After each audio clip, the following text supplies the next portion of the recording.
시청자 여러분 안녕하십니까? MBN 뉴스와이드입니다.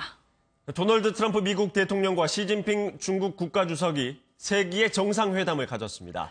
북핵 문제를 해결하기 위해 협력을 강화하는 것은 물론 곧 트럼프가 중국을 답방하기로 약속했습니다. 최은미 기자입니다. 도널드 트럼프 미국 대통령은 엄청난 진전이라는 표현까지 쓰면서 회담 결과를 자평했습니다. Made tremendous progress in our relationship with China. 시진핑 중국 국가주석 역시 양국이 모종의 신뢰를 구축하는 공통의 이해에 도달했다고 평가했습니다. 양국 정상은 북한의 핵 개발이 심각한 단계에 이르렀다는 데 공감하고 북핵을 억제하기 위해 협력을 강화하기로 합의했습니다. 그러나 미국은 중국이 협력하지 않는다면 독자적 조치를 마련하겠다는 의지도 전했습니다. 렉스 틸러슨 미 국무장관은 중국이 북한의 위협에 대해 지원할 수 없거나 그럴 의지가 없다면 독자적인 조치를 취할 것이라고 밝혔습니다. 두 정상은 무역 불균형 문제를 해결하기 위해 미국의 대중국 수출을 늘리는 100일 계획도 마련했습니다. 시 주석의 요청에 트럼프 대통령이 조만간 중국을 답방하겠다고 약속하기도 했습니다. 그러나 세기의 회담으로 주목받은 양국 정상의 첫 만남이 어제 있었던 미국의 대대적인 시리아 공습에 묻혔다는 분석도 나옵니다. 두 정상의 공동 성명도 공동 기자회견도 이뤄지지 않는 등 결과도 기대에는 못 미쳤다는 평가입니다. MBN 뉴스 최은미입니다. 앞서 짧게 전해드린 대로 도널드 트럼프 미국 대통령과 시진핑 중국 국가주석이 만찬 행사를 가지는 시간에 미국은 전격적으로 시리아 정부군 공군 비행장에 대해서 미사일 공격을 단행했습니다. 시 주석을 불러온 뒤 보란듯이 시리아를 공격하는 방식으로 중국과 북한에 동시에 강력한 경고의 메시지를 보낸 겁니다. 신재호 기자입니다. 야심한 밤 미국 함대에서 미사일이 굉음과 함께 불꽃을 뿜으며 연이어 발사됩니다. 미국이 지중해에 배치된 군함을 통해 시리아 정부군의 공군기지로 토마호크 크루즈 미사일 수십 발을 발사했습니다. 트럼프 대통령과 틸러슨 국무장관이 시리아 화학무기 공격에 대한 강경 대응을 예고한 지 하루 만입니다. We are considering an appropriate response for this chemical weapons attack, which violates all previous UN resolutions, violates international. 지난 2014년 IS를 향해 공격한 적은 있지만 이처럼 시리아 정부군을 목표로 한 건 처음으로 트럼프가 그동안 표방했던 힘에 의한 외교를 실천한 겁니다. 공습이 시진핑과의 만찬 때 진행됐다는 점도 눈여겨볼 대목. 만찬을 이례적으로 1시간 반 만에 끝내고 긴급 기자회견까지 가졌습니다. Tonight I ordered a targeted military strike on the airfield in Syria from where the chemical attack was launched. 오바마 때처럼 말로만 엄포를 하는 것이 아니라는 점을 시진핑에 전하면서 북한도 예외일 수 없다는 메시지를 줬다는 분석입니다. MBN 뉴스 신재호입니다.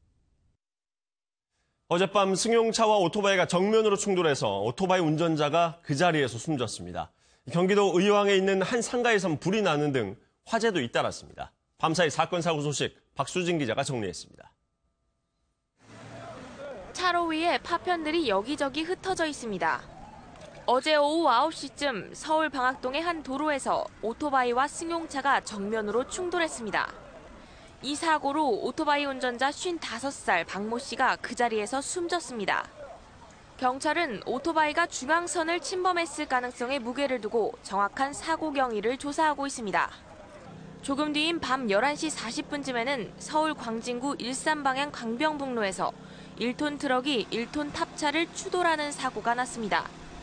이 사고로 57살 이모 씨가 차량에 다리가 끼어 움직일 수 없었지만 무사히 구조돼 인근 병원으로 옮겨졌습니다.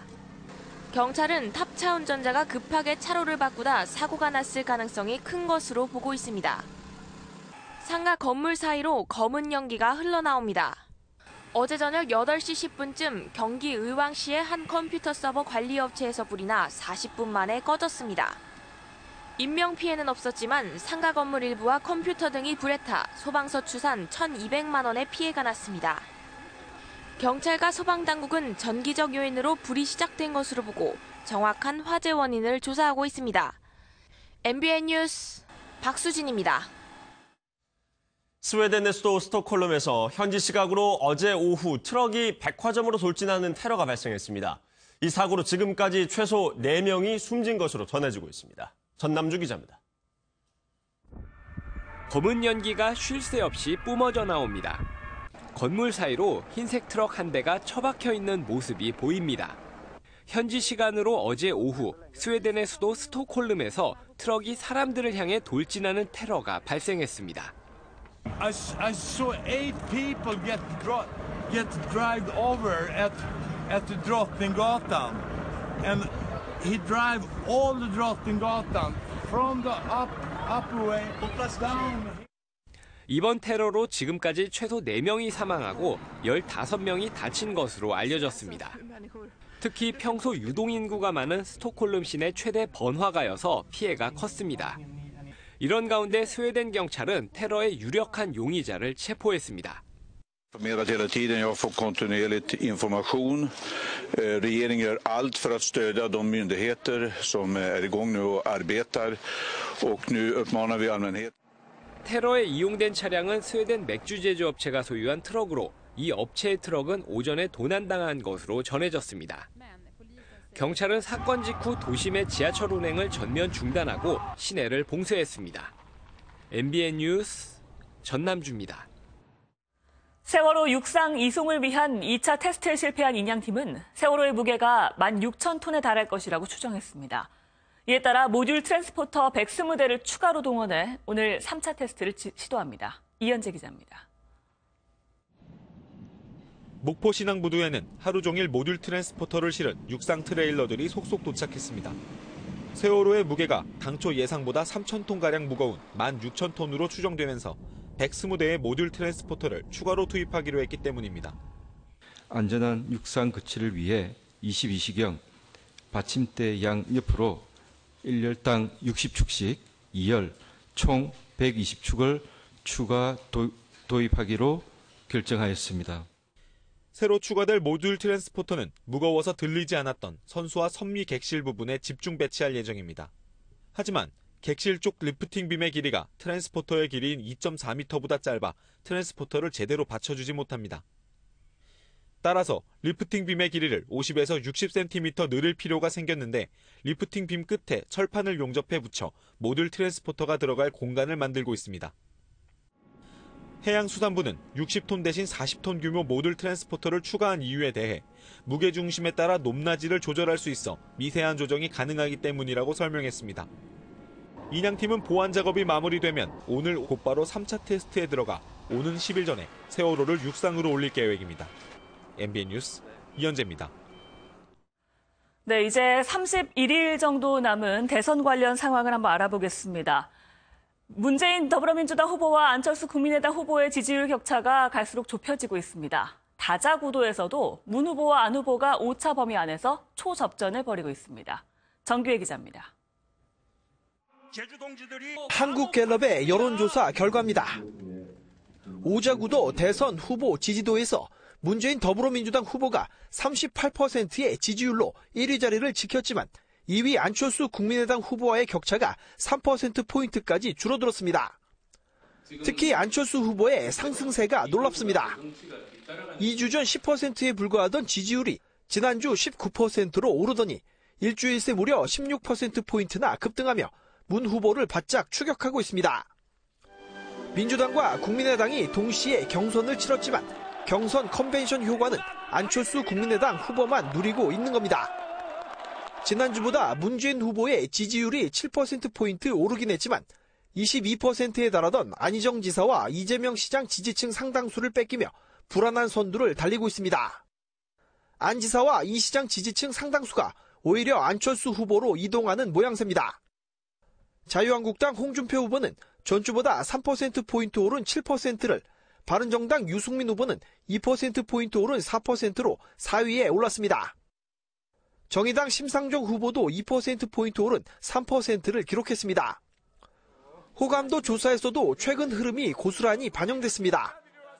문 후보는 호감이 간다는 응답은 48%, 호감이 가지 않는다는 응답이 46%로 엇비슷했지만 안 후보는 호감도가 3주 전보다 20%포인트 올랐고 비호감도는 22%포인트 감소했습니다. MBN 뉴스 정규혜입니다. 이런 안철수 후보 지지율 상승세의 원동력은 어디에 있을까요? 열세를 보였던 서울과 충청에서 문재인 후보를 앞서며 지지율 격차를 급속도로 줄였다고 합니다. 이동석 기자가 짚어봤습니다. 지난주 한국갤럽의 여론조사 결과입니다. 다자 대결은 모든 지역에서, 오자 대결에서도 TK를 제외하곤 모든 곳에서 문재인 후보가 안철수 후보를 앞섰습니다. 하지만 이번 조사에선 분위기가 확 바뀌었습니다. 안철수 국민의당 대선 후보가 서울과 대전, 충청 등에서 문재인 더불어민주당 대선 후보를 처음으로 앞선 것으로 나타났습니다. 문재인 후보는 대신 인천, 경기, 광주, 전라, 부산, 울산, 경남에서 안 후보보다 높은 지지율을 기록했습니다. 연령별로는 50대 이상이 안 후보의 지지율 상승을 견인했습니다. 50대 48%를 비롯해 60대 이상에서 47%를 기록하는 등 50대 이상에서 높은 지지를 받았습니다. 50대와 TK 지역의 변화는 강한 반문재인 정서의 영향이라고 보여지고요. 수도권과 충청권의 흐름은 안철수를 중심으로 한 새로운 중도 세력의 형성이라고 여겨집니다. 반면 문 후보는 10대와 20대에서 48%, 30대 59%, 40대 48%의 지지율을 기록해 40대 이하에서 강세를 보였습니다. MBN 뉴스 이동석입니다. 민주당 문재인 후보는 당내 경쟁자였던 안희정 충남지사와 이재명 성남시장을 어제 찾아갔습니다. 경선을 치르는 동안 흩어진 지지층을 하나로 묶어내고 안철수 후보의 맹추격을 뿌리치기 위해서입니다. 윤범기 기자입니다. 안희정 충남지사가 문재인 더불어민주당 후보를 주차장까지 내려와 맞이합니다. 이어진 회동에서도 두 사람은 화기애애한 분위기를 이어갔습니다. 좀 늦게까지 이렇게 또 반응을 나와주셔서 고맙습니다. 아닙니다. 문 후보는 안 지사의 정책이었던 제2국무회의 신설과 삼농혁신, 재정 공개를 자신의 공약으로 받겠다고 제안했고, 안 지사는 충남 내포 신도시의 혁신도시 지정과 장항선 복선화 등 지역의 수건 사업을 전달했습니다. 두 사람은 경선 과정에서의 다툼도 깨끗이 잊었다며 지지자들의 단결을 호소했습니다. 다툼이 있다는 사실이 중요한 게 아니라 그것을 어떻게 극복했느냐가 중요한 거 아니겠습니까? 지지자분들께서도 함께해 주십사라는 말씀을 다시 한번 간곡하게 드립니다. 이어 또 다른 경쟁자였던 이재명 성남시장이 있는 성남시청을 찾아가 경선의 앙금을 털어내고 도와달라고 당부했습니다. 또 앞으로도 저희가 이제 정책이든 아니면은 뭐 사람이든 인물이든 또 지지자든 또 하나로도 모으는 시너지를 갖는 그런 경선이 돼야 되겠죠. 문 후보는 안희정, 이재명 선거운동을 도왔던 비문계 의원들에게도 일일이 전화를 걸어 협력을 요청하는 등 당내 화합을 위해 적극적으로 나서는 분위기입니다. MBN 뉴스 윤범기입니다. 노무현 전 대통령 사돈의 음주운전 사고 피해자가 MBN과 단독으로 만나 청와대가 상급기관으로부터 협박과 회유를 당했다고 털어놨습니다. 특히 2006년 사건이 언론에 보도되자 청와대가 보복성 계좌 추적을 했다고 주장했습니다. 박준우 기자입니다. 지난 2003년 당시 노무현 대통령 사돈 배모 씨의 음주운전 사고 피해자인 서울 모 경찰서 소속 임모경위. 임경위는 사고 이후 청와대 민정수석실 소속 오모 행정관으로부터 빨리 합의하라고 협박을 당했다고 말했습니다. 자기 요구대로 안 하니까 그런 화를 내면서 옛날 같으면 지도서도 모르죠. 그게 이 참여정부에 있을 수 있는 일입니까? 특히 상급기관인 경찰청의 한 관계자도 자신을 직접 찾아와 가해자와 합의를 종용했다고 주장했습니다. 자신이 변호사 자격증 없는 사람이 저한테 그때 당시에 부산진 경찰서에서 조사받을 때 자기가 합의금도 받아주고 진술을 번복해달라고 했습니다. 잠잠해졌던 사건이 3년 정도 지난 2006년 초 언론을 통해 세간에 알려지자 계좌 추적까지 당했다며 억울함을 호소했습니다. 사건 직후 자신을 협박했던 청와대 민정수석실 오모 행정관이 다시 찾아와 통장 출처와 입출금 내역을 캐물었던 겁니다. 그 당시에 제가 그 사건 끝나고 난 뒤에 제가 자금 추적을 당했습니다. 제가 통장이 11개인가 8개 있더라고요. 그걸 전부 다 그때 당시 청와대 옹주라는 사람하고 해명을 해라는 거예요. 문재인 후보 측은 이에 대해 음주 사고는 2003년에 이미 합의된 사항이었고 2006년에는 문 후보 지시로 가해자 배 씨를 엄벌한 바 있다고 밝혔습니다. MBN 뉴스 박준호입니다. 문제는 당시 민정수석이었던 문재인 더불어민주당 대선 후보가 관련 사실을 보고받았는지 여부입니다. 피해자인 임경희는 문 후보가 모든 사실을 알고 있었다는 증거를 갖고 있다며 곧 이를 공개하겠다고 밝혔습니다. 이어서 추성남 기자입니다. 임경희가 증거로 제시한 건 녹음 파일입니다. 2004년 12월 경남 김해의 한 커피숍에서 가해자 배모 씨와 나눈 이야기를 녹음했고 대화 내용을 문서로 옮겨놨다는 겁니다. 배 씨가 그때 그 이야기에서 청와대에서 다 알고 있다. 민정수석으로 전화를 했다는 거예요. 빨리 사건을 마무리해라. 임경희는 당시 배 씨가 상당히 다급하게 진급 약속과 함께 돈도 건네려 했던 것으로 기억한다고 주장했습니다. 금액 관계라든지 진급 관계에 대해서 이 자리에서는 아마 녹취록을 공개를 하면은 아마 그때 그 말이 맞구나 해서 아마 생각이 갔을 겁니다. 그동안 녹음 파일을 공개하지 못했던 건 조직적인 방해 때문이라며 다시 국회 청문회가 열려야 한다고 강조했습니다. 2006년도 국회 청문회 할 때 제가 아마 경찰서에 잡혀 있었습니다. 못 올라가게. 제가 여의도로 국회를 가려고 그러니까 위에 높은 분들이 홀들. 이에 대해 문재인 후보 측은 피해자의 일방적인 주장일 뿐 당시 민정수석이 알고 있었다는 증거가 될 수 없다고 일축했습니다. 계속된 의혹에 문 후보 측은 정면 돌파 의지를 밝힌 가운데 임 씨의 주장이 만약 사실로 확인된다면 큰 파장이 예상됩니다. MBN 뉴스 추성남입니다. 상황이 이쯤까지 흘러가자 더불어민주당 내부에서도 문재인 후보를 둘러싼 의혹과 네거티브 공세에 대해서 쓴소리가 나오고 있습니다. 이 내용은 이도성 기자가 보도합니다. 더불어민주당의 육선 중진 문희상 의원이 같은 당 문재인 후보를 향해 쓴소리를 내뱉었습니다. 아들 특혜 채용 의혹과 노무현 전 대통령 사돈의 음주운전 사건 무마 의혹에 대해 가감없이 밝혀야 한다는 겁니다. 모든 걸 있는 그대로 밝히는 게 제일 최선의 방향이라고 생각합니다. 여기서 어물어물하거나 그냥 막 고마해 이렇게 해서 넘어갈 일은 아니라고. 또 검증이란 이름으로 네거티브를 새로 만드는 건 국민에게 식상하다며 정책 토론의 필요성을 강조하고는 문 후보를 두고 정치공학적 논리에 빠져 소홀히 한다면 큰 코 다친다고 지적했습니다. 표창원 의원도 자신의 SNS에 안타까운 해프닝이라며 조폭동원 논란이 불거진 안철수 국민의당 후보를 두둔했습니다.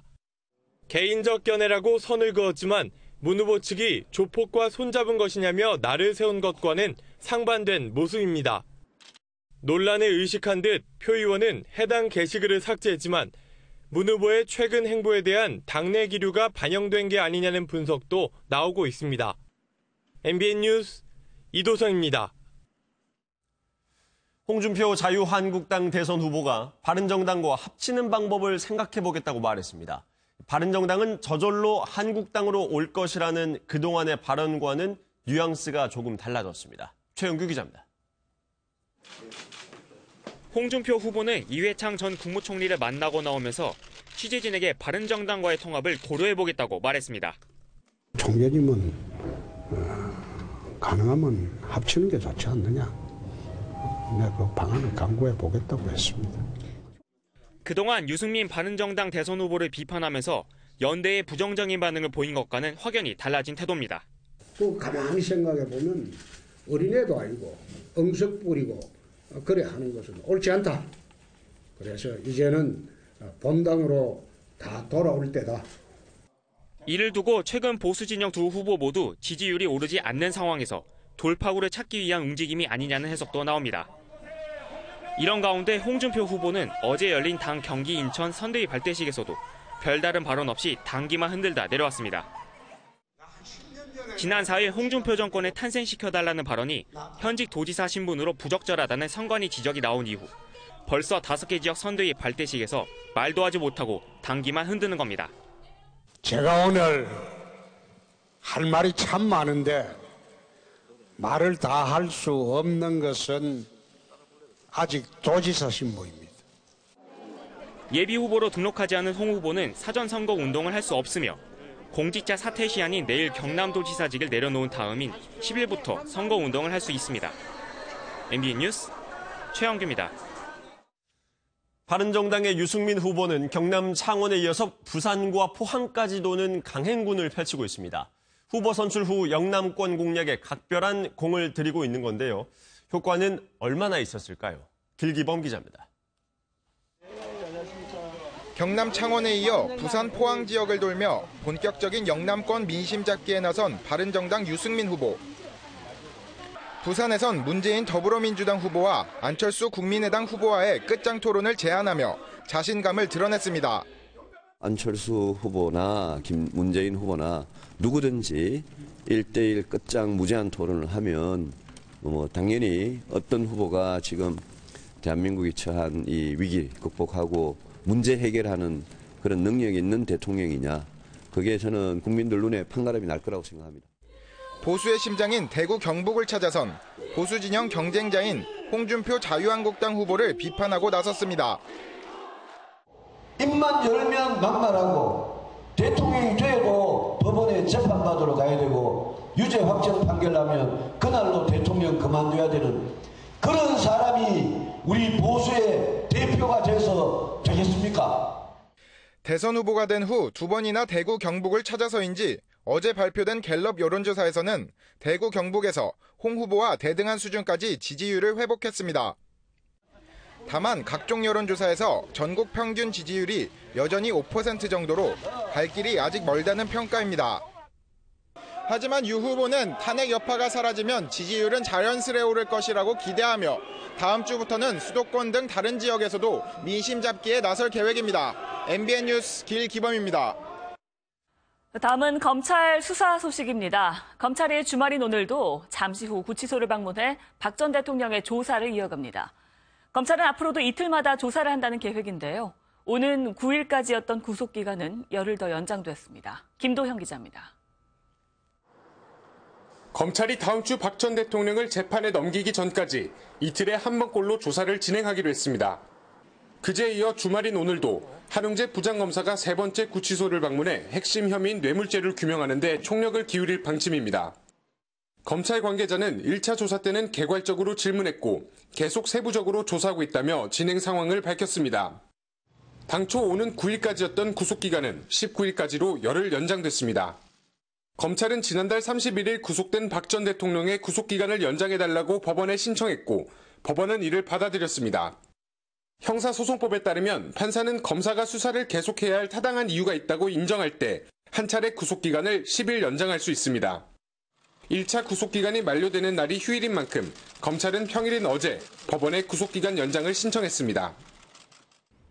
검찰은 다음 주에는 삼성의 최순실 씨 일가 지원을 집중적으로 수사한 이원석 부장을 보내 박 전 대통령을 신문할 예정입니다. MBN 뉴스 김도형입니다. 박영수 특별검사팀이 지난 2월에 확보한 최순실 씨의 수첩이 있는데요. 이 수첩에서 최 씨가 박근혜 전 대통령의 최측근에게 돈을 건넨 정황이 확인됐습니다.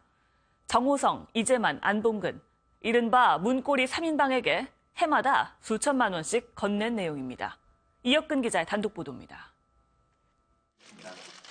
지난해 10월 검찰이 최순실 씨의 자택을 압수수색하기 전 최 씨는 측근들에게 중요 문서와 금고를 빼돌리라고 지시했습니다. 이때 사라졌던 최 씨의 수첩을 박영수 특검팀은 지난 2월 최 씨의 비서를 통해 확보했습니다. 맨 위에 BH라고 적혀 있는 쪽에는 제이와 리, 안이라는 글자와 함께 여러 숫자가 적혀 있었습니다. 특검은 BH는 청와대, 알파벳들은 각각 3명의 전직 비서관, 정호성, 이재만, 안봉근을 의미한다고 봤습니다. 특검은 또 앞쪽 숫자는 연도, 뒤쪽 숫자는 액수를 뜻하는 것이라고 판단했습니다. 이재만과 정호성 두 사람은 같은 금액을 받았고 최 씨가 세 사람에게 3년 동안 건넨 돈이 3억 7천만 원에 달한다고 해석했습니다. 또 수첩 아래에는 VIP 옷 제작 비용이라는 문구도 쓰여 있었습니다. 특검은 민간인인 최순실 씨가 박근혜 전 대통령과 경제적으로 밀접한 관계가 아니라면 청와대 비서관들에게 이런 거액의 돈을 줄 이유가 없다고 봤습니다. 최순실 씨가 문고리 3인방에게 돈을 준 정황이 사실로 드러나면 돈의 성격을 놓고 적지 않은 파장이 예상됩니다. MBN 뉴스 이혁근입니다. 어젠 이재용 삼성전자 부회장의 첫 재판이 있었습니다. 삼성이 재단에 낸 돈이 뇌물인지를 놓고 특검과 변호인단의 치열한 법리 공방이 이어졌습니다. 강현석 기자입니다. 부쩍 수척해진 모습에 이재용 삼성전자 부회장이 호송 차량에서 내립니다. 비슷한 시각 박영수 특별검사도 특검 수사가 끝난 뒤 처음으로 카메라 앞에 모습을 드러냅니다. 윤석열 수사팀장과 양재식 특검보 등 특검 핵심 관계자들도 잇따라 등장합니다. 박 특검은 직접 프레젠테이션을 하며 이 사건이 고질적이고 전형적인 정경유착이라고 거세게 몰아붙였습니다. 이에 맞선 변호인단은 조목조목 혐의 전부를 반박했습니다.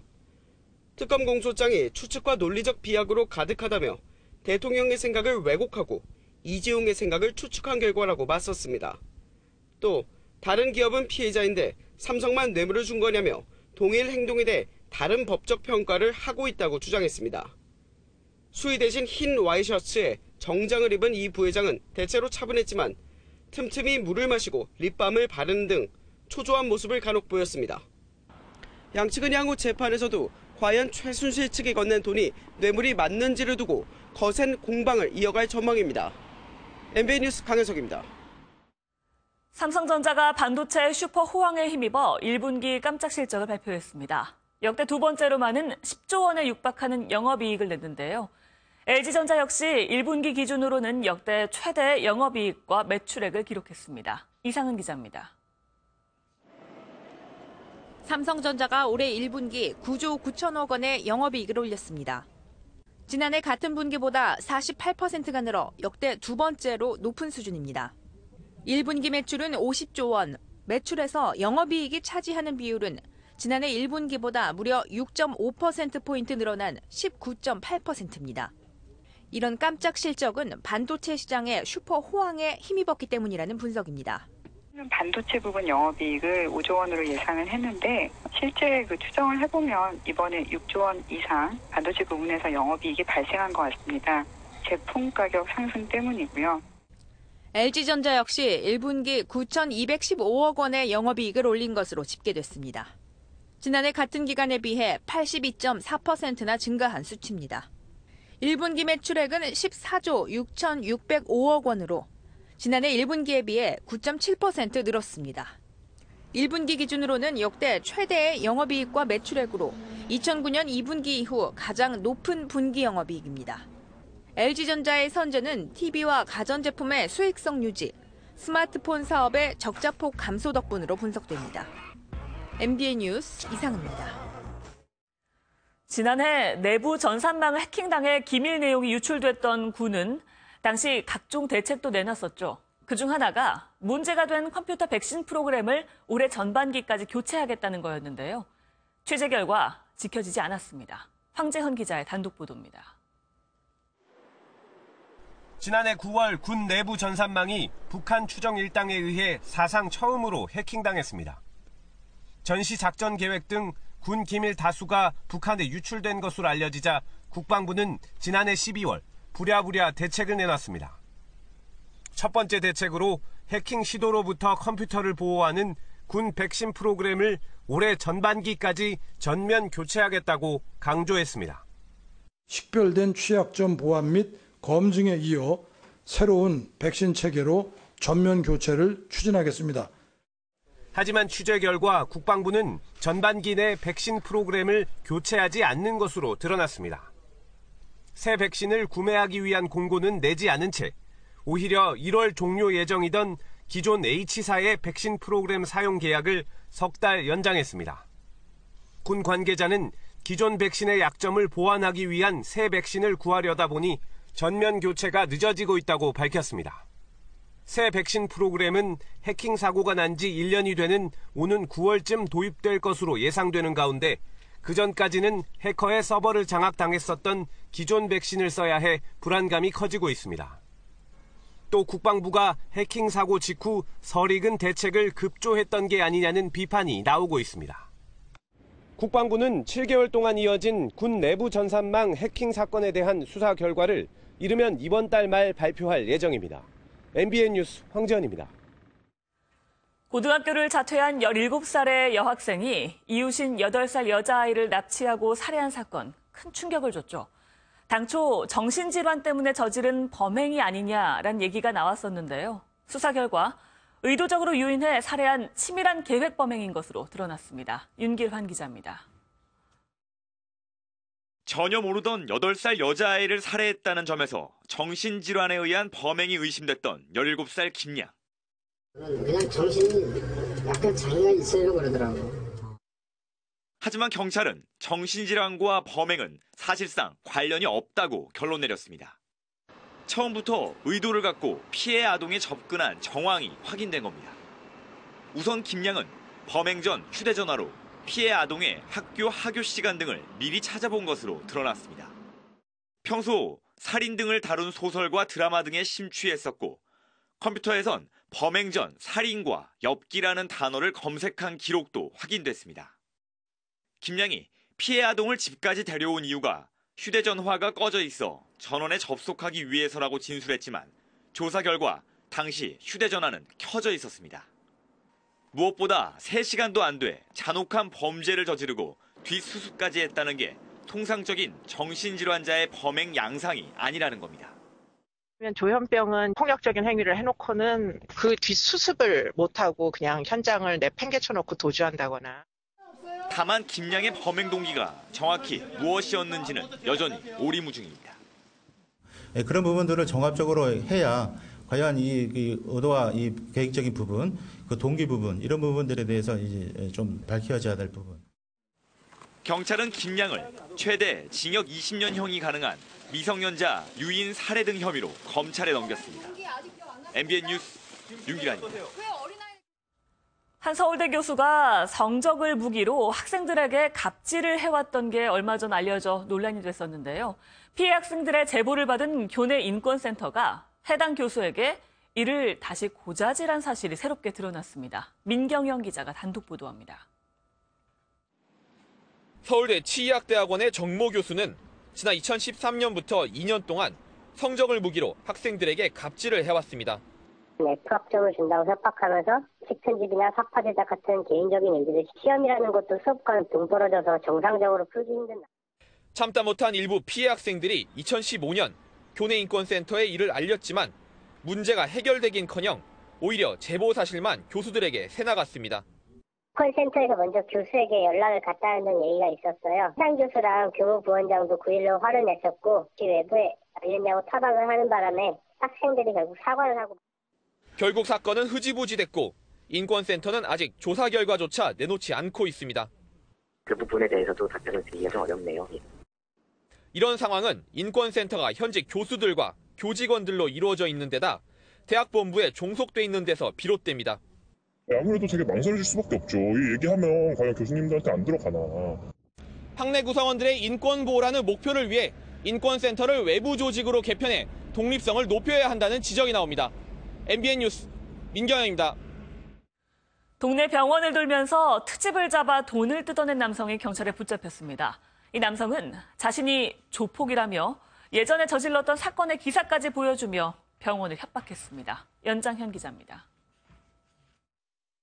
병원 응급실 대기 의자에 한 남성이 앉아 있습니다. 바지를 내린 속옷바람입니다. 보안 요원이 옷을 추슬러 주려 하지만 술에 취한 이 남성은 비틀거리며 중심을 못 잡습니다. 40대 임모 씨가 병원 진료가 마음에 들지 않아 진료비를 내지 않겠다고 실랑이를 벌이는 모습입니다. 한 2월달에 한 대여섯 번 정도 오실 때 그렇죠. 병원비 납부 안 된 거 있는 건 맞고요. 동네 조폭이라 불린 임 씨는 지난해 8월부터 최근까지 이런 식으로 병원만 옮겨다니며 트집을 잡아 돈을 뜯어냈습니다. 확인된 것만 모두 18번으로 210여만 원을 받아 챙겼는데 대부분 술을 마셔 탕진했습니다. 임 씨는 과거 자신의 범행을 다뤘던 인터넷 기사를 보여주면서 요구를 들어주지 않으면 병원 입구에서 1인 시위를 하겠다며 협박하기도 했습니다. 그래서 병원에 대한 생리라든가 이렇게 하면 병원에서도 큰 신고도 하지 않고 좀 요구를 들어준다는 이런 생각을 했던 것 같습니다. 40회 넘게 전과가 있었던 임 씨는 공갈 등의 혐의로 또다시 철창 신세를 면치 못하게 됐습니다. MBN 뉴스 연장현입니다. 한 20대 경찰이 함께 술을 마시던 20대 여성을 성폭행한 혐의로 조사를 받고 있습니다. 술자리에서 자신이 경찰이라고 소개까지 했는데 이런 성추문에 휩싸였습니다. 장명훈 기자입니다. 서울지방경찰청 산하의 한 기동단입니다. 지난 2일 밤 이곳에서 근무하는 한 20대 순경은 자신의 친구와 강북구의 한 실내 포장마차에서 술을 마셨습니다. 그러던 중 처음 보는 20대 여성 2명과 함께 술을 마셨고 술에 취한 여성 1명을 데리고 자리를 빠져나갔습니다. 술자리에서는 스스로 자신을 경찰이라고 밝혔습니다. 스스로 신분까지 드러냈는데도 경찰은 만취한 여성을 모텔로 데리고 가 성폭행을 한 혐의를 받고 있습니다. 피해 여성은 이튿날 자신이 성폭행을 당했다며 경찰서에 신고했습니다. 피해 여성은 당시 술에 취한 상태였으며 남성과 성관계를 할 의사가 없었다고 주장했습니다. 경찰은 여성에 대한 조사를 마치고 해당 순경을 불러 정확한 경위를 파악하고 있습니다.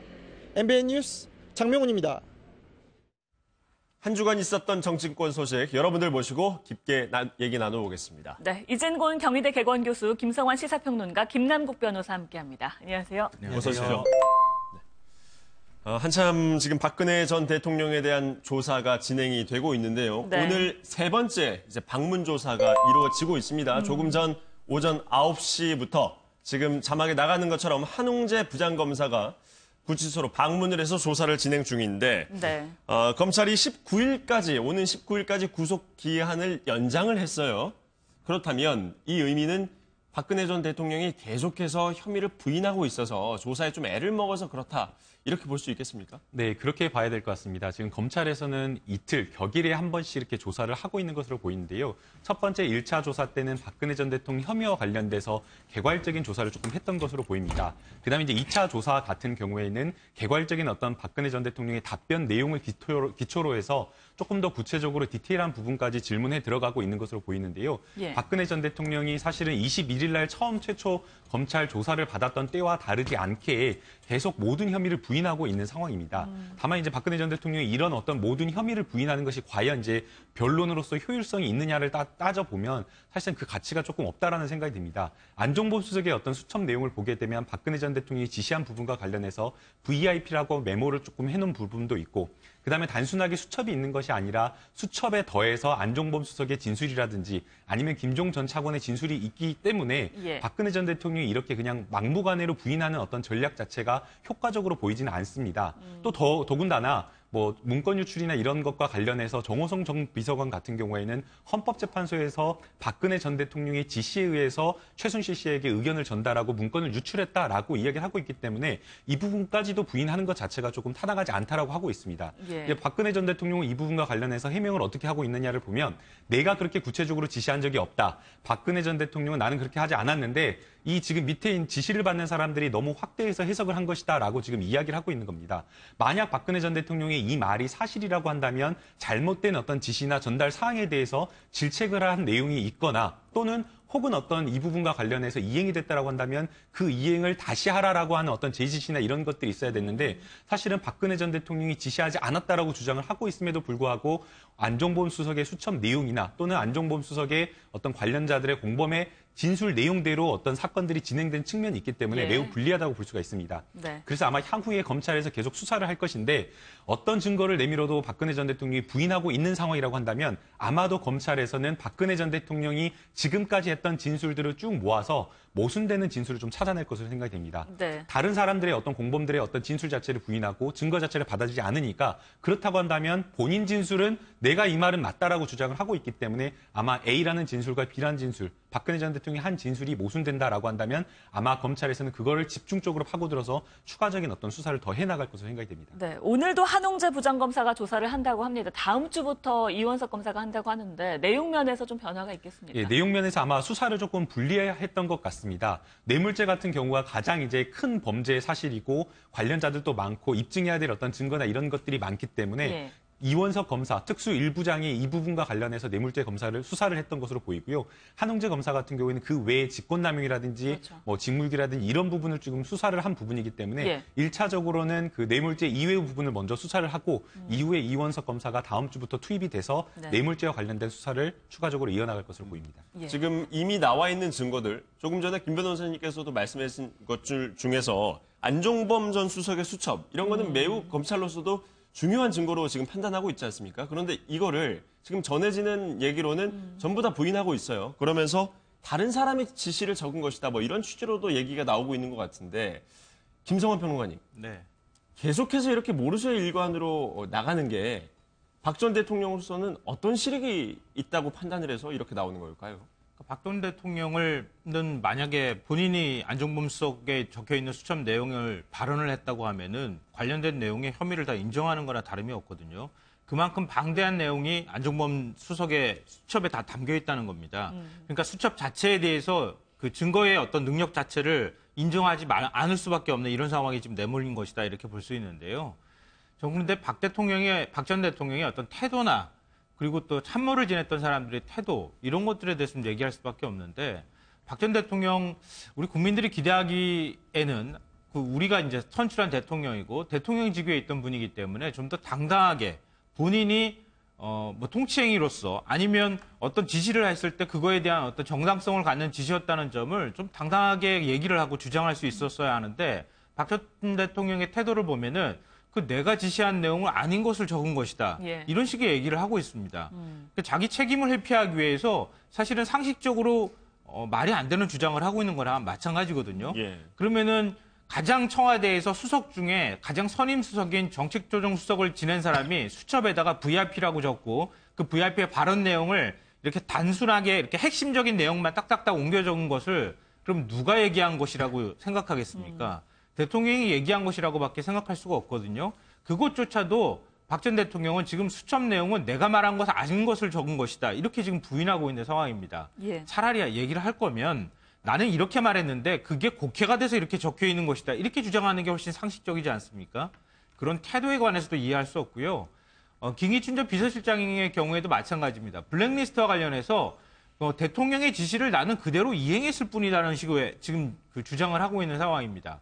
그러니까 대통령은 참모가 자기가 알아서 판단한 것이고 내가 한 걸 아닌 것으로 그 사람이 적은 것이라고 주장하고 참모는 대통령한테 책임을 떠넘기고 있고 지금 이게 무슨 상황인지 모르겠습니다. 서로 미루는 형국이 됐죠. 네.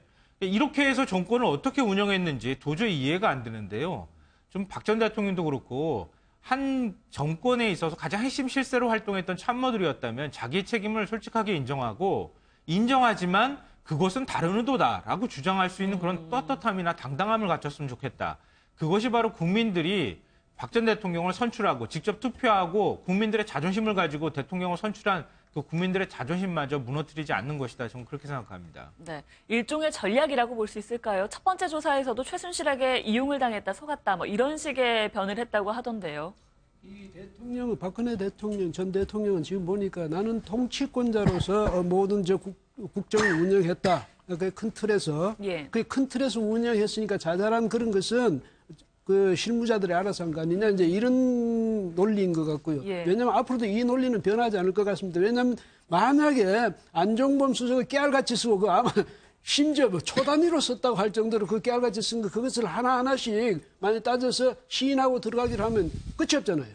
그래서 아마 그런 것도 있는 것 같고 또 하나는 뭐냐면 아까 이제 김남국 변호사는 어떤 일을 지시했을 때 그게 안 되면 피드백이 돼가지고 그게 잘못됐으면 그걸 질책하고 뭐 그런 증거라도 나와야 되지 않느냐 하지만은 사실은 이 일이 이렇게 문제가 될 때까지는 일이 계속 진행 중에 있었던 사안이거든요. 말하자면 미르 재단이나 이런 것도 이제 그래서 아마 그런 자신은 이제 그런 피드백이 있을 수 있는 뭐 어떤 일이 일단락된 건 아니었다. 이제 이런 식으로 생각한다면 계속된 일이었다면 자신이 뭐 그런 점에 대해서 일단 저 피드백을 할 그런 상황은 아니었다. 이렇게 말할 수도 있고 어쨌든 박근혜 전 대통령은 아까 우리 김성환 평론가도 말씀하셨지만은 사실은 내가 통치권자로서 통치권적 재량권 하에서 이런 일을 구상하고 저 큰 테두리에서 이것을 지시를 했다. 이렇게 해가지고 당당하게 오히려 그렇게 함으로써 훗날에라도 역사에도 그렇게 기록되고 싶은 생각은 있는데 지금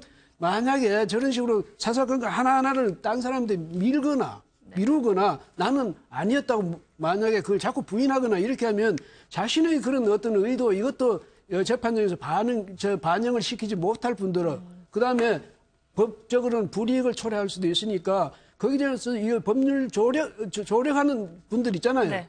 이런 변호사들이 좀 더 어떻게 전략적으로 그 전직 대통령한테 좀 이 조언을 하고 해야 될 텐데 그 뭐가 잘 안 맞는 것 같아요, 아기가. 이진공 교수님의 지적처럼 특히 보수 진영 쪽 일부에서는 이 상황이 계속 이렇게 박근혜 전 대통령이 부인하는 쪽으로 가다 보니까 아니 변호인단의 전략이 잘못된 게 아니냐 이런 지적들을 많이 하십니다. 예. 그러면서 특히 유영하 변호사에 대한 불만이 안팎에서 커 보이는데 김 변호사님이 보실 땐 어떻습니까? 이 변호인단의 실책이 컸다고 보이시나요? 예, 변호인단의 실책이 크다라고 사실은 여러 번 지적을 했던 것 같습니다. 그런데 이제 사실은 그런 어떤 의혹이 있다라는 어떤 이야기만 있었지 사실로 확인되지가 않았었는데요. 어제 이제 그 박근혜 전 대통령의 변호인단 중 한 명인 서성곤 변호사가 인터뷰를 했습니다. 예. 그러면서 전혀 변호인단끼리 대화가 되지 않고 있다라고 하면서 그 책임을 유영하 변호사에게 돌린 겁니다. 네. 유영하 변호사를 비난하고 싶지는 않다라고 했는데 이야기를 들어보면 헌법재판소에서부터 변호인 간의 어떤 의견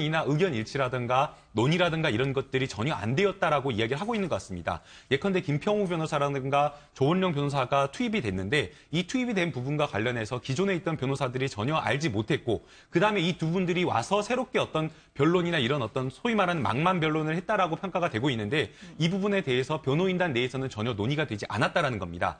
또 박근혜 전 대통령이 구속영장 발부가 되기 전에 검찰 조사를 받게 된 21일과 관련해서 박근혜 전 대통령이 구체적으로 어떤 내용을 답변을 해야 되는지와 관련해서 변호인들이 어떤 예상 답변 내용들을 마련을 했는데 유영하 변호사가 마련한 어떤 문건 내용과 그다음에 또 다른 변호사들이 만든 어떤 문건의 어떤 대응 전략 자체가 두 가지로 따로 올라갔다라고 이야기를 하는 겁니다. 예.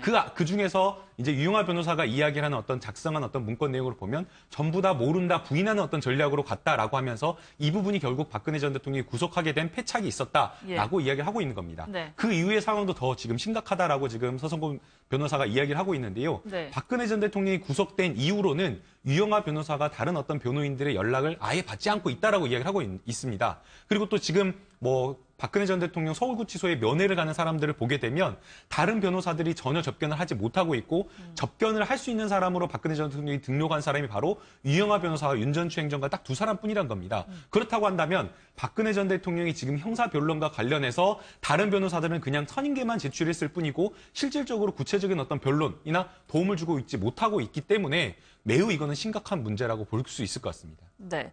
서성건 변호사가 한 얘기를 들어보면 지금 같은 변호 방식으로는 박 전 대통령이 징역형에 처할 수도 있다라는 얘기를 했습니다. 어떤 부분이 문제가 있다고 짚는 겁니까? 왜 그러냐면 박근혜 전 대통령이 가지고 있는 어떤 범죄 혐의 사실이나 이런 것들을 보게 되면 네. 지금 나와 있는 어떤 보도된 내용이라든가 최순실 씨 재판에서 드러난 어떤 증거를 보게 되면 사실은 부인하기 어려운 증거들도 많습니다. 예. 죄목도 많습니다. 그렇다고 한다면 인정할 것은 인정하고 인정하지 않을 것은 법리적으로 다툴 부분은 다퉈서 선별적으로 분리해서 대응하는 어떤 그런 전략을 가지고 가야 되는데 모든 범죄 사실을 부인하고 있는 겁니다. 그렇다고 한다면 이제 이 재판장이라든가 이걸 판단하는 사람 입장에서는 모든 것을 부인한다고 한다면 이것까지 부인을 해라고 생각을 하게 됩니다. 이렇게 명백한 어떤 범죄까지 부인을 한다고 한다면 다른 어떤 인정해야 될 어떤 범죄까지 부인하기 때문에 이 부분에 대한 진술도 신빙하기가 어렵다라고 판단하게 되는 거죠. 가중이 될 수 있다는 거죠. 그렇죠. 그렇기 때문에 아마도 이런 어떤 대응 전략 자체를 다시 어떻게 보면 고민을 해야 되는 부분이라고 생각이 듭니다. 그런데 일부 인정을 하더라도 인정을 하면 또 징역형이 나올 수 있는 거 아닙니까? 아니, 그렇다고 하더라도 최악의 어떤 그런 부분을 피해가야 되기 때문에 검찰이 가진 수만 쪽의 어떤 증거가 있다고 한다면 인정해야 될 건 인정해야 되지 않나라는 생각이 듭니다. 그래서 제가 한마디만 덧붙일게요. 이를테면 우리가 박근혜 전 대통령이 지금 검찰 그 진술을 자꾸 부인으로 일관한다고 우리는 그러나 그 진술 내용은 모르니까 다만 추측할 수 있을 뿐인데 전번에 이제 이를테면 정규제 TV 거기서 보면 블랙리스트라든가 이런 문제를 물으니까 난 또 기자들하고 간담회에서 난 모르지요 이랬단 말이죠. 그런데 오히려 그렇게 하기보다는 왜냐하면 내 문화 정책은 이런 거였다. 문화예술 정책은 이런 거고 그다음에 민간 문화예술 활동에 대해서 지원하는 내 기본 방침은 이런 거였다. 이걸 분명히 이야기하는 것이 오히려 통치권자로서 자신의 그 정책 목표, 그다음에 자신의 그 뭐 이념적 스탠스 이런 걸 분명히 해서 나는 이런 원칙하에 통치를 했다고 오히려 이렇게 이야기를 하면 그 서로 대항해서 좀 말할 수 있는데 아예 난 그거 모르죠. 이래버리면 어떻게 하냐고. 그러면 뭐 김기춘 실장하고 조윤선 만약에 장관하고 그쪽에서 알아서 했는데 대통령한테는 전혀 보고도 안 됐다. 그걸 누가 믿겠습니까? 그래서 바로 그런 점에서 말하자면 변호인들이 좀 싸우더라도 전직 대통령하고 싸우더라도 그런 것을 분명히 좀 전략을 세워서 이야기해야 될 텐데 그게 안 되는 것 같아요. 그게. 네. 제가 볼 때는요. 유영하 변호사는 비유를 하자면 정호성 전 비서관하고 비슷한 거예요. 그러니까 박 전 대통령 입장으로 볼 때 믿을 사람은 없고 유영하 변호사만 믿을 수 있는 거예요, 오직. 그래서 유영하 변호사를 통해서만 모든 소통이 가능하도록 지금 구조를 만들어 놓은 겁니다, 박 전 대통령이. 그러니까 유영하 변호사의 얘기를 통해서 박 전 대통령 듣고 유영하 변호사가 그 다른 사람의 얘기를 전해주는 정도 수준인 것이지 다른 사람이 감히 유영하 변호사를 제끼고 먼저 들어가가지고 박 전 대통령을 만나거나 얘기할 수 있는 구조가 아닌 거예요. 그건 다시 말씀드리면 박 전 대통령이 이런 구조를 원하고 있는 겁니다. 그러니까 지금 박 전 대통령을 말릴 사람이 아무도 없는 거예요. 박 전 대통령한테 조언을 구하거나 마음을 바꾸도록 뭔가 얘기를 하거나 이럴 만한 사람은 유영하 변호사 외에는 아무도 없는 상황이 돼버린 거거든요. 심지어는 서양희 변호사 만나러 들어갔다 못 만났다고 하는 얘기가 전해지는 것처럼 유영하 변호사 그리고 윤 전 행정관이 무슨 법리적인 조언을 하겠습니까? 오직 유영하 변호사입니다. 그러니까 박 전 대통령이 이런 어떤 스타일을 바꾸지 않는 한 제가 볼 때는 앞으로도 똑같이 이런 형태가 반복될 수밖에 없다. 이게 이미 예측했던 것인데 우리는 너무 박 전 대통령한테 많은 기대를 걸었던 거 아닌가 그런 생각을 하게 됩니다. 네.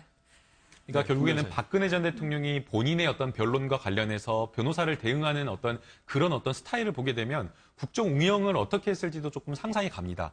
사실은 박근혜 전 대통령이 법률과 관련해서는 전문가가 아니기 때문에 전적으로 변호사들에게 의지를 해야 되는데도 불구하고 변호인단이 선임되어 있는 9명을 다 만나지 않고 본인과 굉장히 정치적으로 인연이 있는 유영하 변호사만 만난다라고 하는 것 자체가 신뢰할 수 있는 사람 딱 한 명만을 믿고 모든 어떤 것들을 전적으로 의지하지 않았나라는 생각이 듭니다. 결국에는 이것을 조금 확대해 보게 되면 국가의 어떤 운영과 관련해서도 전 부처의 어떤 전문가들이라든가 부처의 의견이라든가 이런 것들이 있었을 텐데도 불구하고 또 청와대에도 박근혜 전 대통령을 보좌하는 어떤 보좌 시스템이 다 갖춰져 있음에도 불구하고 이런 보좌 시스템이라든지 아니면 국가기관의 어떤 전문가의 의견들이라든지 이런 것들을 전부 다 무시하고 최순실 씨라든지 아니면 문고리 3인방이라든지 정말 소수의 몇 사람만을 믿는 사람들만 가지고 정말 비전문가의 어떤 의견을 듣고 국가의 정책을 운영하지 않았나라는 생각을 할 수밖에 없고요. 만약 그렇다라고 한다면 박근혜 정부가 운영됐던 어떤 그 4년 동안 정말 무수한 어떤 국정의 운영상에 있어서는 어떤 난맥상이 있었지 않았을까 생각이 듭니다. 단적인 어떤 예를 들어보면 사드 같은 경우도 굉장히 매우 중요한 문제지 않습니까? 사드가 발표가 되는데도 불구하고 그 발표가 됐을 당시에 외교부 윤병세 장관 같은 경우에 사드 배치가 되는 줄을 몰라가지고 뭐 양복을 수성하러 갔다 그래가지고 단벌 신사 논란이 있기도 했는데요. 결국엔 부처 간에 협의가 되지가 않았던 겁니다. 또 개성공단과 관련해서 개성공단을 뭐 갑작스럽게 이제 폐쇄를 했는데 이 부분과 관련해서 주무부처인 통일부와 굉장히 뭔가 효과적으로 대응하고 논의하거나 이와 관련해서 어떤 문제가 있는지 해결 방안이나 이런 부분이 논의가 되지 않았던 것들을 보게 되면 전적으로 보게 되면 4년 동안 정말 국정 운영이 엉망진창으로 되지 않나. 방식을 보여주는 것이다. 그렇다고 생각이 됩니다. 박근혜 전 대통령이 조사 기간 동안에도 국민들에게 적지 않은 실망감을 안겨주고 있다. 뭐 이런 생각을 하시는 분들도 많을 것 같은데요.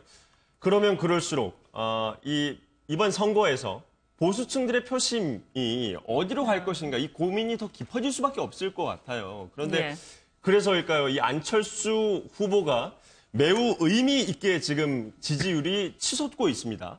이게 이제 원인을 하나하나씩 분석을 해볼 텐데 보수층의 표심이 안 후보에게 쏠리고 있다 이렇게 볼 수 있을까요? 그러니까 지금 보수층 옛날에 말하자면 구여당 완전 지금 좀 미안한 얘기인데 분당되고 이렇게 되면서 거의 질이 멸렬한 상태에 갔었거든요. 지금은 이제 뭐 재건하는 단계인지는 저는 잘 모르겠는데 어쨌든 이렇게 되니까 무슨 이제 생각이 드냐면 구여권이 그다음 지금의 그 보수적인 유권자들이 문재인 후보 쪽으로 찍을 생각은 없을 것 아닙니까? 그렇잖아요. 그렇다면 그다음 누구냐?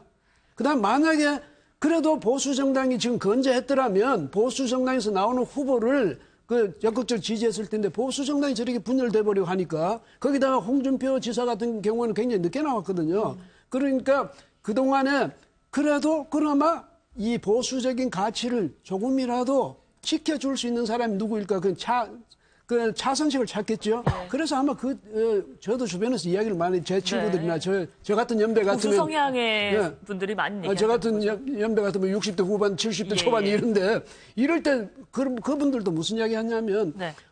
찍어서 사표 만들 수는 없지 않느냐. 예. 그다음에 우리가 찍어서 사표 만든다는 것은 결국 다른 사람들 우리가 반대하는 후보를 당선시키는 결과밖에 안 나지 않느냐. 그러니까 차라리 차선책을 차악을 선택하자. 예. 그래서 될 사람을 찍어주는 게 낫지 않느냐. 예. 뭐 이런 분위기가 돈다고 그래요. 그래서 홍준표 아니면 홍준표 지사가 지금 저 보수표를 굉장히 많이 흡수해야 될 텐데 그게 한계가 뚜렷하게 보이거든요. 예. 그에 비해서 안철수 후보 쪽에는 이 지지세가 급등하고 있지 않습니까? 예. 이런 걸 보면 보수 유권자들이 말하자면 좀 미안한 얘기인데 이 표현이 그래서 그런데 어쨌든 요새 흔히 쓰이는 표현이니까 차악, 뭐 차선 이런데 예. 차선이든 차악이든 예. 어쨌든 그런 그 보수 정당의 이 믿업지 못한 그 지지율에서 믿업지 못한 보수 정당 후보보다는 될 만한 예. 그러면서도 보수적인 가치를 조금이라도 지켜줄 만한 네. 그 후보 쪽으로 가자. 뭐 아마 이런 요즘은요. 네. 옛날에 뭐 호남 유권자들이 전략적 선택을 한다고 예. 했는데 요즘은 전 유권자들이 다 전략적 선택을 하는 그런 분위기예요. 그렇다면 네. 이 교수님 보실 때는 홍준표 지사나 유승민 후보 같은 경우에는 더 지지율이 올라가기는 쉽지 않다 이렇게도 볼 수 있겠네요. 그래서 홍준표 지사는 옛날 우리가 이제 흔히 하는 말로 변칙 스타일의 뭐 복서 뭐 이래가지고 옛날에 저희들 어릴 때 보면 예. 변칙 복서 뭐 이런 게 유행했는데 어쨌거나 보면 좀 변칙적인 그런 이제 선거 운동을 하는데 그 이제 홍트럼프라든지 무슨 예. 이렇게 하는데 저게 우리 정세는 좀 한계가 있지 않을까. 그다음 왜냐하면 뭐냐면 홍준표 지사는 뭐라고 했냐면 아니 홍준표를 찍으면 홍찍 무늬가 뭐 네, 이런 말도 예. 있다고 홍준표를 찍으면 그러니까 문재인이 왜 된다, 나를 뭐 찍으면 이런 내가 되는 말이 거지 있다고 왜 문재인이 되느냐 네. 뭐 이렇게 이제 항변도 하고 그러는데 사실은 유권자들로 볼 때는 그런 우려도 하거든요. 그래서 네. 그렇다면 안 될 홍준표 지사를 찍어서 표를 분산시키느니 네. 어디 한쪽으로 몰아주자 이런 분위기가 예. 적어도 일각에서 있는 건 사실입니다. 물론 아직까지 다자구도 지지율에서 보면은 문재인 후보가 안철수 후보보다는 분명히 지지율이 높은 건 사실입니다. 그런데 오차 범위 내에서 접전을 벌이게 되니까 이게 양자가 아니고 다자지 않습니까? 그러니까 이게 분명히 의미가 있는 것이다. 원인을 어디에서 찾을 수 있을까? 굉장히 많은 분석들이 있는 것 같습니다.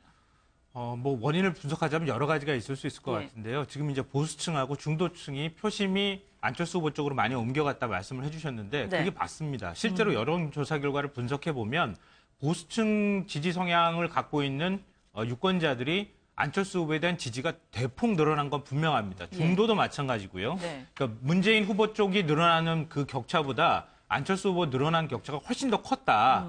이렇게 볼 수 있는데 저는 오히려 야권 성향을 가지고 있는 진보 성향이라고 본인 스스로를 밝혔던 사람들의 지지 성향이 어떻게 움직였느냐가 훨씬 더 사실 주목됩니다. 예. 왜냐하면 안철수 후보도 역시 야권 주자인 것만은 분명하거든요. 예, 예. 근데 야권 내에서 지금 문재인 후보를 뽑을까 안철수 후보를 뽑을까라고 고민하는 순간이 바로 대세론이 깨졌다고 하는 증거라는 겁니다. 예. 왜냐하면 야권에서 만약 중도하고 보수 쪽에서 야권으로 안희정 후보 쪽으로 옮겨가는 것은 뭐 안희정 후보가 안철수 후보가 예. 안철수 후보가 일정하게 이제 보수 쪽 행보를 어느 정도 하고 중도 보수에 어느 정도 적합한 그 어떤 공약이나 이런 것들을 내놓아서 움직일 가능성도 있고 반문재인 어떤 기류라든가 이런 것 때문에 옮겨갈 수도 있거든요. 그렇지만 야권 내부에서 문재인을 뽑은 것인가 안철수를 뽑은 것인가 고민하면서 이동한 표심이 분명히 존재한다는 겁니다. 그러니까 예컨대 진보 쪽 성향을 가지고 있는 그 성향 투표자들, 유권자들이 46%에서 56% 정도 문재인 후보 쪽으로 옮겨갔거든요. 10%포인트 정도. 예. 근데 역시 안철수 후보 쪽도 이 12%에서 26% 정도로 14%포인트가 옮겨갔다는 겁니다. 예. 그건 뭐냐면 문재인 후보가 야권 지지 성향의 어떤 지지자들한테도 네. 확실하게 뭔가 어필하지 못하고 있다. 야권에서도 표가 분산되고 있다고 하는 걸 보여준다는 겁니다. 예. 그건 문재인 후보가 뭔가 분명하게 야권을 잡을 만한 신뢰감을 주지 못하고 있고 그리고 공약이라든가 정책으로도 야권 성향 지지자들한테 흡족할 만한 뭔가를 제시하지 못하고 있다.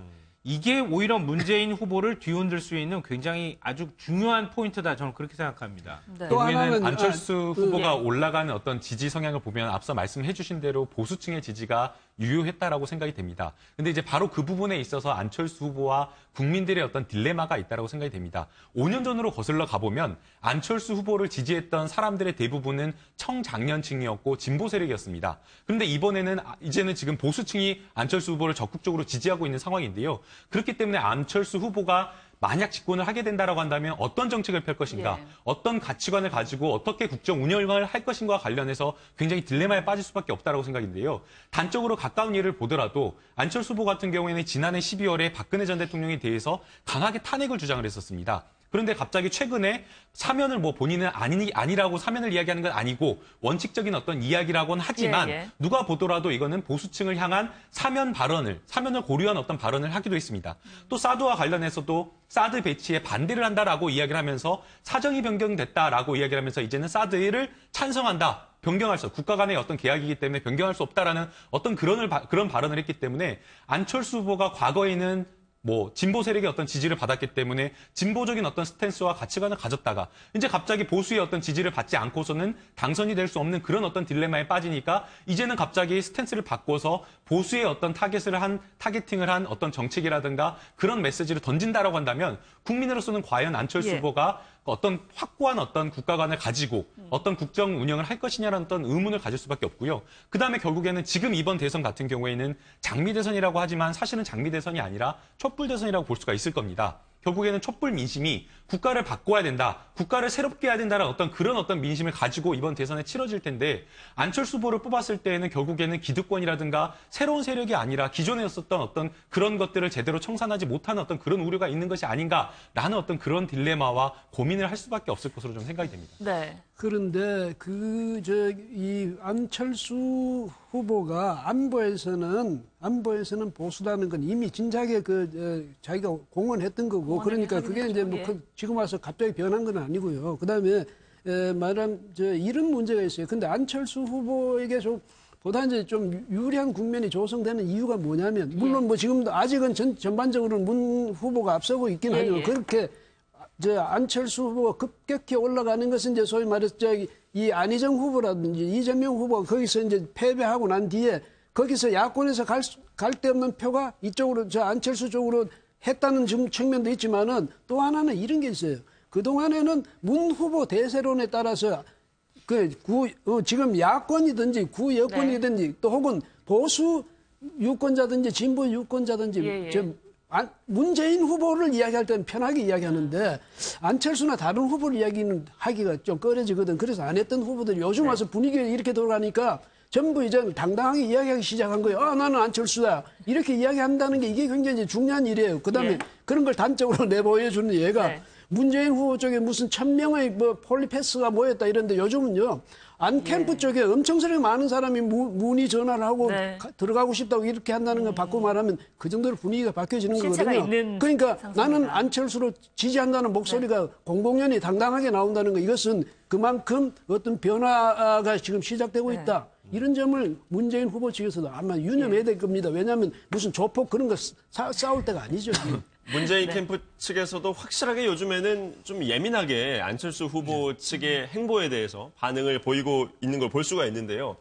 이 각 캠프마다 콘크리트 지지층이 누가 더 강할 것이냐에 대해서도 잠깐 짚어보면 좋을 것 같아요.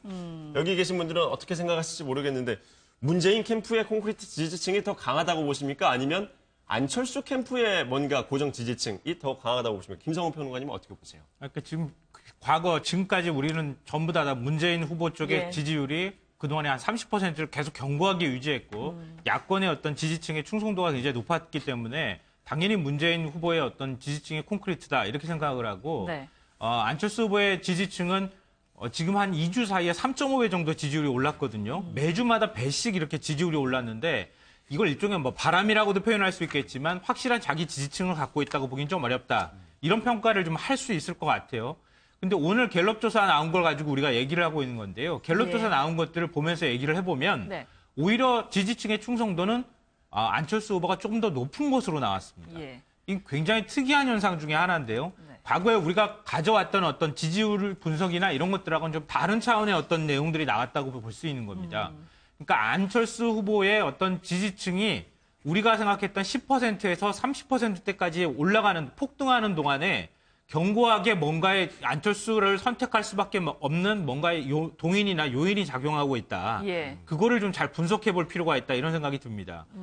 그러니까 문제는 문재인이다. 좀 그렇게 생각하는데요. 예. 문재인 후보가 119석을 가지고 있는 큰 정당의 후보입니다. 예, 예. 그러면 그 정도 정당의 어떤 조직력과 그리고 정당에서 가지고 있는 정책력이나 이런 것들을 충분히 뒷받침할 수 있는 조건을 가지고 있는 이른바 안철수 후보하고 비교할 땐 부자예요. 그러면은 뭔가의 이 시대 흐름이라든가 아니면은 뭔가 여론의 흐름에 굉장히 민감하고 발빠르게 움직일 수 있는 능력을 충분히 갖고 있다고 보이거든요. 예, 예. 근데 그런 능력을 제대로 보여주지 못하고 있다. 오히려 안철수 후보의 지지율이 올라가는 것에 대해서 굉장히 조급한 증상들을 보이면서 국민들한테 오히려 불안감이나 이런 것들을 만들어준 측면이 있다. 일종의 자업자득의 측면이 강하다 이렇게 보이고요. 예. 정책적인 측면에서 굳이 제가 하나쯤 생각을 해본다면 최근에 국민들이 미세먼지에 대해서 굉장히 큰 불안감을 갖고 있는데 그런 불안감에 대해서 지지율 1위 후보면은 1위 후보답게 미세먼지 저감 대책 이렇게 가겠습니다. 이렇게 발빠르게 뭔가 대응하는 모습들을 보여줄 필요가 있는데 그런 면에 있어서조차 문재인 후보 쪽이 뭔가 캠프 내에 상당히 조직적으로 문제가 있는 것 같은데요. 그런 모습을 보여주지 못하기 때문에 안철수 후보의 네. 뭔가 기대하는 국민의 심리, 컨벤션 효과나 이런 것들이 작용하면서 지지율이 훨씬 더 많이 올라가고 문재인 후보에 대해서 뭔가 불안감들을 좀 더 많이 갖기 시작했다고 저는 그렇게 생각합니다. 그런데 콘크리트 지지층에 대해서 한 말씀 드릴게요. 예. 옛날에 박근혜 전 대통령이 콘크리트 네네. 지지층이다 막 이랬잖아요. 그렇죠. 그런데 제가 그때 어디 나가서 몇 번 그런 이야기 했어요. 콘크리트 지지층이 어디 있느냐. 왜냐하면 그 밑에 1층 밑에는 지하도 있고 한데 그러니까 콘크리트 지지층이라는 말을 자꾸 하는 건 안 좋다. 무슨 얘기냐면요. 예. 지금 만약에 문재인 전 후보죠. 후보 측이 30%라는 확고한 그 지지 기반이 있다면 반대로 보자면 30% 혹은 40%의 확실한 반대표가 있을 거 아니에요. 그것도 말하자면 반대의 콘크리트가 될 수 있거든요. 그 예. 점에서 보면 문재인 후보가 콘크리트 지지층을 갖고 있으니까 유리하다. 그게 아니고 네. 그것은 그 조건은 마찬가지다. 안철수 후보도 네. 그렇게 봐야지. 콘크리트 지지층 그거 기대하다가는요. 그거 믿고 선거 전략을 게을리했다가는 그건 오히려 필패가 될 수 있으니까. 예. 그래 저희가 지금 얘기 나누고 있는 게 이제 한국갤럽 4월 첫 주째 조사 내용인데요. CG가 준비되어 있으면 잠깐 보여주시면 좋을 것 같은데 네. 지금까지는 앞서 김성환 평론가님께서 지적해 주셨던 대로 문재인 후보를 지지하는 콘크리트층이 매우 두꺼웠다고 기사도 많이 나왔었고 많은 분들이 그렇게 생각하지 않았습니까? 그런데 실제 여론조사를 해보니까 현재 지지하는 후보를 계속 지지할 것인가라는 질문을 던졌는데 충성도 여부죠. 예, 문재인 후보에 대해서는 55%, 하지만 네. 오히려 안철수 후보에 대해서 58%로 더 높게 나왔습니다. 예. 상황에 따라서 바꿀 수도 있느냐라는 질문에는 오히려 안철수 후보보다도 문재인 후보 쪽에 더 많은 분들이 상황에 따라서는 후보를 바꿀 수 있다. 예. 그랬기 때문에 이제 저희가 잠깐 얘기를 나눈 건데요. 네. 문재인 후보의 지지율 더 이상 올라가지 못하고 계속해서 이 40% 그 선 안에서 머물러 있는 이유, 김 변호사님은 어떻게 보고 계세요? 뭐 여러 가지 원인이 있다라고 생각이 됩니다. 사실 이제 문재인 후보 같은 경우에는 정치적인 어떤 색깔이 굉장히 뚜렷합니다. 진보적인 어떤 색채가 강하고 그다음에 국정 운영과 관련해서는 적폐를 청산하겠다라는 본인의 어떤 모토를 굉장히 강하게 이야기를 했습니다. 예. 그렇기 때문에 이제 국민들 또 한편으로는 또 뭐 국민들 입장에서는 적폐를 청산해야 되고 국가가 어떻게 보면 새롭게 나가야 된다라는 부분과 관련해서는 또 동의를 하고 있지만 그 외의 어떤 외적인 부분과 관련해서 예컨대 통합이라든지 국가 정책을 어떻게 끌고 갈지와 관련된 부분에 대해서는 조금 불안해하거나 걱정해하는 부분도 있는 건 사실인 것 같습니다. 네. 다만 이거와 관련해서도 결국에는 또 어떻게 보면 뭐 문재인 후보가 가지고 있는 이미지가 또 아닌가라는 생각이 드는데요. 예컨대 안보와 관련해서도 투표를 해보면 문재인 후보가 안보를 제일 잘할 것 같다라는 후보로 또 1위로 뽑히기도 하는데 예. 또 한편으로는 또 문재인 후보가 안보에 대해서 가장 걱정스럽다라고 이야기를 하는 국민들이 꽤 많은 것도 사실입니다. 상반된 내용들이 나오고 예, 그렇습니다. 그렇다고 보면 왜 그러냐면 네. 사실은 문재인 후보가 가지고 있는 정책과 관련해서 좀 잘 전달이 안 된 측면이 있습니다. 왜냐하면 언론에서 굉장히 뭔가 가십거리라든가 정치인들이 다투는 부분에 관심을 많이 갖는 거거든요. 예컨대 방금 이제 김성환 평론가님께서 말씀을 하신 미세먼지와 관련된 대책을 왜 내놓지 않느냐라고 이야기를 했지만 예. 사실은 문재인 후보가 3월 21일 날 미세먼지와 관련된 대책을 다 마련을 했습니다. 그래서 이제 공약을 발표를 했고 또 심지어는 본인의 어떤 페이스북에 대해서도 미세먼지가 굉장히 중요하기 때문에 이 부분을 특히 관심을 가지고 다루겠다라고 하면서 이야기를 했는데도 불구하고 국민들에게는 잘 알려지지 않은 측면이 있는 것이죠. 그렇기 때문에 향후에 아마 문재인 후보가 해야 될 어떤 그런 부분은 본인이 가지고 있는 어떤 정치적인 자산이라든가 색깔이라든가 이미지는 확실하기 때문에 이제 그 부분을 더 떠나서 중도적인 어떤 부분이라든가 진보적인 부분을 떠나서 중도적인 부분이라든가 보수적인 부분에 좀 더 초점을 맞춘 어떤 정책이라든가 네. 아니면 본인이 좀 더 가지고 있는 어떤 경제적인 어떤 정책을 조금 더 알리는 부분에 좀 더 효과적으로 선거 전략을 갖춰야지 그래야지 아마 본인이 가지고 있는 그 지금 지지율에서 조금 더 발전할 수 있는 지지를 얻지 않을까 생각이 듭니다. 네. 말씀하셨던 거에 뭐 일부 동의하는데요. 그러니까 문재인 후보의 그 어떤 정책이 미리 나와 있었다고 가정을 하고 그리고 말씀드리면요. 문재인 후보가 자신의 정책을 어떻게 홍보할 것인가도 그것도 문재인 후보의 능력입니다. 그러니까 언론이 의도적으로 그걸 보도를 안 한다고 자꾸 불만들을 얘기할 수 있겠지만 그렇지 않거든요. 예. 그걸 어떻게 효율적으로 국민들한테 알릴 것인가 그것을 고민하는 것도 또한 선거 캠프가 해야 될 역할이기도 네. 합니다. 그런 점에서 제대로 홍보를 하거나 제대로 알리지 못하고 적당한 타이밍을 잡지 못하고 있다. 그걸 말씀을 다시 한번 드리고 싶고요. 네. 저는 문재인 후보의 그 가장 큰 문제는 야권표조차 단속하지 못하고 있다. 그러니까 야권 내부에서조차 문재인 예. 어떻게 문재인을 완전하게 신뢰할 것인가 이거를 만들어주는 거라고 생각하는데 그 이유는 그 유권자들, 야권 유권자들한테 어떤 희망이나 꿈을 심어주지 못하기 때문이라고 생각합니다. 예. 그 희망이나 꿈은 좀 굉장히 추상적인 개념이긴 하지만 예. 생텍쥐베리가 우리 이제 어린 왕자로 유명한 생텍쥐베리가 이런 얘기를 한 적이 있습니다. 당신이 배를 만들고 싶다면 사람들에게 목재를 가져오게 시키고 일을 지시하고 일감을 나눠주는 일 대신 그들에게 끝없는 바다에 대한 동경심을 키워줘라. 예. 이렇게 얘기했습니다. 지금 문재인 후보한테 국민들이 원하는 바는요. 네. 지금 심각한 경제 문제, 분배, 양극화, 일자리 문제 이런 것들을 어떻게 해결할 것인가에 대한 비전을 제시해 주길 원하는 겁니다. 야권 지지자들한테도 역시 마찬가지일 겁니다. 야권 지지 성향의 그 지지자들은 노동 문제, 지금 굉장히 심각한 상황인데도 불구하고 이런 것들에 대해서 구체적인 비전 또 말씀드리면 또 이미 공약 나왔다고 말씀하겠지만 예. 그 공약들을 얼마나 구체화하고 국민들한테 어떻게 와닿게 제대로 하느냐. 알릴 것인가가 예. 중요한 것인데 네. 그런 것에 대해서 체감을 못하고 있다는 겁니다. 이건 사실은 안철수 후보도 똑같은 양상이라고 생각되는데요. 예. 지금 네거티브 할 때가 아니에요. 한 달밖에 안 남았습니다. 대선. 이 기간 동안에 야권이면 야권답게 네. 정책적인 부분을 어떻게 알리고 국민들이 바다에 대한 동경심을 갖도록 해줘야 되는 거 아닙니까? 예. 그런 거 하지 못하고 있기 때문에 그런 것에 대한 실망감이 가장 크게 1등 후보한테 가고 있는 것이다. 네.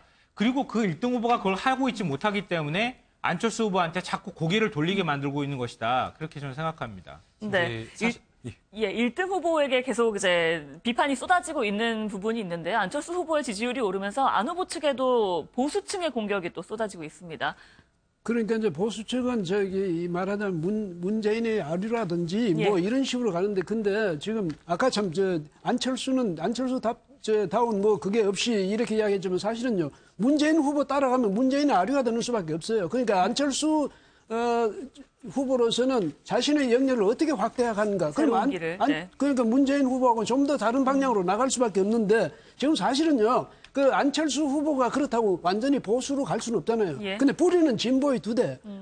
이 안보라든가 이런 면에서는 그 자기가 항상 강조해왔듯이 이 보수적인 네. 스탠스를 분명히 하겠다 이거죠. 예, 알겠습니다. 저희 오늘 말씀 여기까지 듣겠습니다. 고맙습니다. 고맙습니다. 주민들의 편의를 위해 지자체에서는 무료로 공영 주차장을 운영하고 있습니다. 그런데 이 무료 공영 주차장이 엉뚱하게도 주민과 상관없는 고급 수입차들의 주차장이 되고 있다는데요. 도대체 무슨 일인지 이재후 기자가 현장 취재했습니다. 경기도 과천의 한 무료 공영 주차장. 고급 수입차들이 빼곡히 주차돼 있습니다. 대부분 인근의 수입 중고차 업체들이 판매 전 수리를 의뢰한 차량입니다. 항상 반 이상의 외제차 차 있어요, 여기. 주변에 그 외제차 공업사가 엄청 많아요. 그 사람들이 뭐 자기 주차 공간이 부족하고 그러니까 주차된 차량의 차량 번호를 중고차 매매 사이트에서 검색해봤습니다. 그러자 곧바로 해당 차종이 확인됩니다. 이틀 뒤 판매글을 올려놓은 중고차 매장을 찾아가 봤습니다. 공영주차장에서 본 차량이 말끔한 모습으로 새로운 주인을 기다리고 있습니다. 필수리도 해야 되고 도장도 해야 되는데 그 업체에서 이제 저희도 모르는 업체에다가 재하청으로 해가지고 수입 중고차 매매단지 주변에 무료 공영주차장 5곳이 이런 식으로 편법 운영되고 있는 겁니다. 하지만 해당 지자체는 이렇게 경고판만 붙여놓을 뿐 별다른 단속은 하지 못하고 있습니다. 가져가라 치워라 그랬다고 해도 잠깐 또 가져가다 도로 갖다 놓고 그랬는데 대책이 없더라고요. 그래도 법적으로 어떻게 견인을 낸다거나 이게 불가능하더라고요. 시민들의 편의를 위해 만든 무료 주차장이 얌체 업체들의 돈벌이 수단으로 전락하고 있습니다. MBN 뉴스 이재호입니다. 요즘 공연계에서는 외국 배우들이 원어로 연기를 펼치는 투어 뮤지컬이 큰 인기라고 합니다. 그리고 우리의 창작 뮤지컬들도 맹추격을 하고 있다고 하는데요. 이동훈 기자가 보도합니다.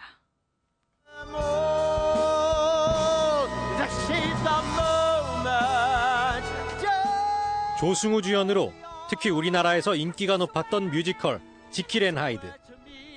흑인 여성 트리오의 명곡을 감상할 수 있는 영화로도 성공을 거뒀던 드림걸즈.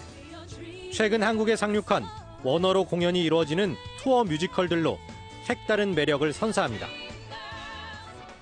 다음 달에는 시카고도 한국을 찾아 투어 뮤지컬 열기를 이어갑니다. 우리나라 배우들이 캐스팅된 오캐롤이 뮤지컬 랭킹 상위권에 이름을 올렸지만 투어 뮤지컬의 강세는 뚜렷합니다. 외국 배우가 나오는, 그래서 우리나라에서는 좀 사실은 정체불명의 용어이긴 하지만 오리지널이라는 표현을 써서 그 명품을 사람들에게 소개한다라는 개념이 더 크게 어필을 하고 있는. 성장도 크게 했고 작품성도 세계에서 인정받은 토종 창작 뮤지컬이 한국 배우들이 나오는 대형 라이선스 작품과 투어 뮤지컬에 최근 밀리는 상황입니다. 그러나 전망이 어둡지만은 않습니다. 다양한 장르를 개발하고 해외 제작진과 교류를 활발히 하는 국내 뮤지컬들이 늘어나면서 투어 작품과 어깨를 나란히 할 날이 기대되고 있습니다. MBN 뉴스 이동훈입니다. 주말인 오늘 전국이 대체로 맑겠고 서울의 낮 최고 기온은 19도까지 오르면서 낮 동안에는 따뜻하겠습니다. 네, 오늘 나들이 계획 세우신 분들 많으실 텐데요. 기상센터 연결해서 자세한 날씨 알아보죠. 조수연 캐스터 전해주시죠. 네, 이번 주말 동안 미세먼지만 아니라면 봄꽃 나들이 가기 참 좋겠습니다. 오늘 서울의 낮 기온 19도, 대전 22도로 어제만큼은 아니지만 평년 기온으로 웃돌아 포근하겠고요. 대구는 26도까지 오르면서 어제보다도 높아 5월 중순처럼 따뜻하겠습니다. 다만 일교차는 여전히 크게 벌어지니까요. 낮 동안 조금 덥게 느껴지더라도 아침과 저녁을 대비한 겉옷은 꼭 챙기시길 바랍니다. 오늘 중서부 지역에서는 미세먼지를 조심하셔야겠습니다. 세종과 충북은 종일 나쁨 수준이 예상되고 그 밖에 중서부 지역을 중심으로는 오전에 나쁨 수준까지 오를 가능성이 있겠습니다. 현재 전국에 구름이 조금 지나고 있고 곳곳에 엷은 안개가 남아 있습니다. 오늘 대체로 맑은 가운데 하늘에는 높은 구름이 지나겠고요. 남부지방도 오후부터 구름의 양이 늘어나겠습니다. 오늘 낮 최고 기온은 서울이 19도, 청주가 21도, 광주와 창원 24도까지 오르겠습니다. 휴일인 내일도 맑고 따뜻한 날씨가 이어지겠습니다. 날씨였습니다. 뉴스와이드 마치겠습니다. 함께해 주신 여러분 고맙습니다.